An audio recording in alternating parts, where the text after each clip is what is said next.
Então chegamos no 13º e último capítulo do livro do Francis Schaeffer, A Verdadeira Espiritualidade. E o nome desse último capítulo, para fechar, é A Cura Substancial da Igreja. E, esse assunto aqui, desse capítulo, é o ápice do livro inteiro. Então, se você viu todos esses capítulos até aqui, você não pode deixar de receber o conteúdo desse capítulo, porque nós somos o corpo de Cristo. Eu tenho um corpo, e como a gente viu nos outros capítulos, nosso corpo, ele faz coisas e pratica, faz obras, cria coisas, e todas essas coisas refletem o nosso interior. Do nosso interior fluem as coisas que nós vamos ver, as coisas que são visíveis. E da mesma forma é o corpo de Cristo. A igreja é o corpo de Cristo. Todas as características comunicáveis de Deus devem estar presentes na igreja, no corpo de Cristo, na igreja como um todo, no cristão como fazendo parte do corpo de Cristo. Todas as características comunicáveis de Deus. Porque se ela é comunicável, ela precisa ser comunicável pelo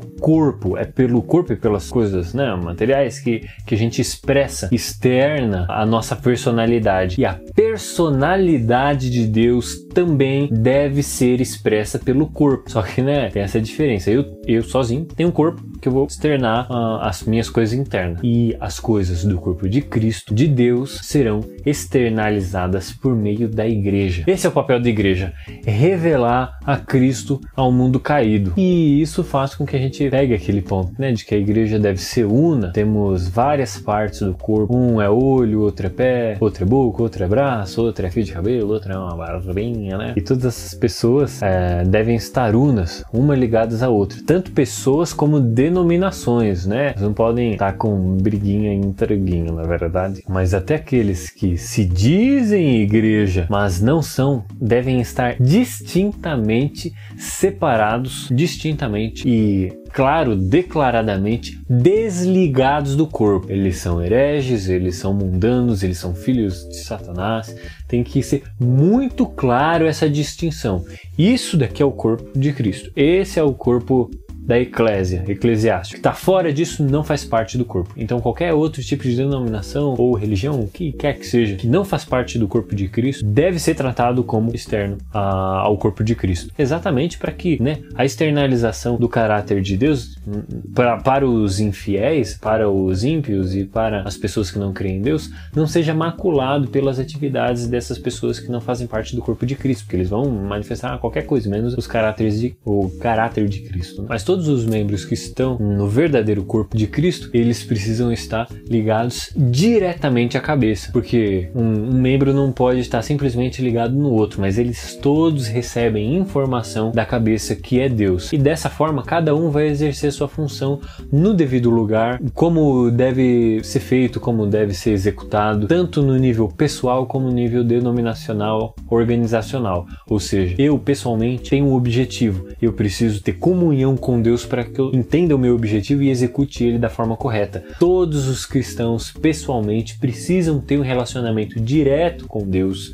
para que eles entendam o seu propósito, para que eles executem a sua parte, a sua parcela no corpo de Cristo de maneira adequada. E por isso eles precisam ter esse relacionamento com Deus íntimo, de pai para filho e como esposa de Cristo, E a igreja como um todo, ela tem objetivos a serem cumpridos, ou seja, a organização tem alguns objetivos. A organização precisa ensinar doutrina e prática para a própria organização e para as pessoas como indivíduos. Se a igreja não atinge esses objetivos, ela é menos que uma igreja. Ou ela, perdeu o sentido, ela deixou de ser igreja. Nenhum método de conduzir os trabalhos dentro da igreja pode atrapalhar a igreja de atingir esses objetivos. Não pode ser G12, não pode ser célula, não pode ser o modelo eclesiástico de presbíteros, episcopado, quais são as confissões de fé dentro da igreja, como que todos os trabalhos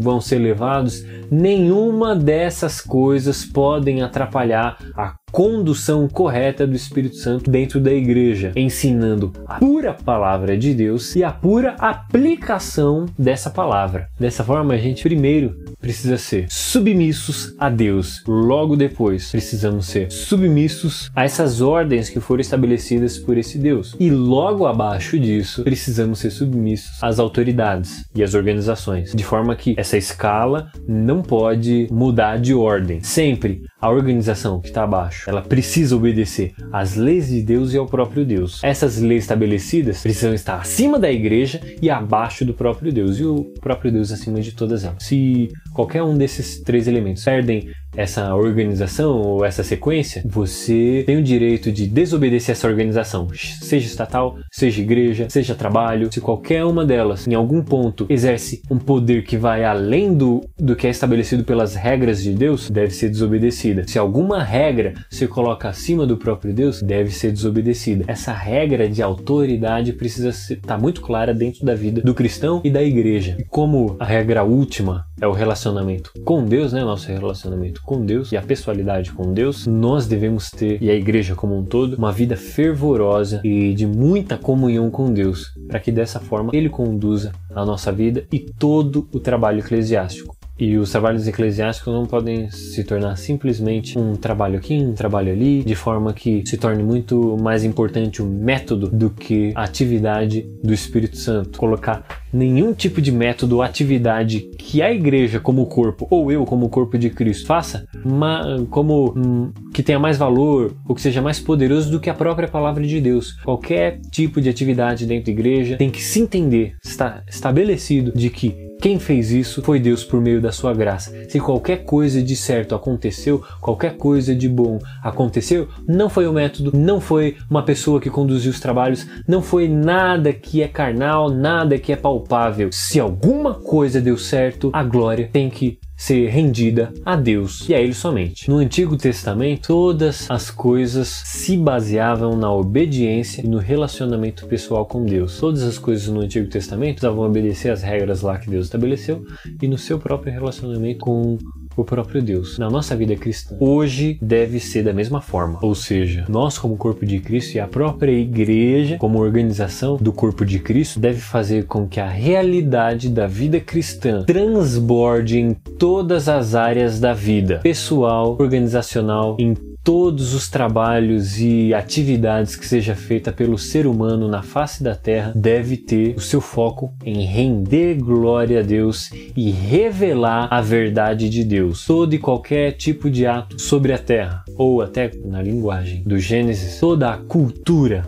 tudo que é cultivado e é feito na terra deve revelar a verdade de Deus. Esse é o modo com que o cristão deve viver a sua vida, e essa é a verdadeira espiritualidade. Ou seja, a espiritualidade abrange todos os aspectos da vida. Arte, trabalho e todas essas outras coisas. A realidade de Deus precisa se manifestar em toda a cultura, tudo que está acima da terra e que está nessa nossa realidade palpável. Tá, beleza? Eu acho que eu ainda vou fazer um breve resumo do livro inteiro, então até brevezinho. Mas o livro já acaba por aqui, né? Esse foi o 13º capítulo do livro do Francis Schaeffer.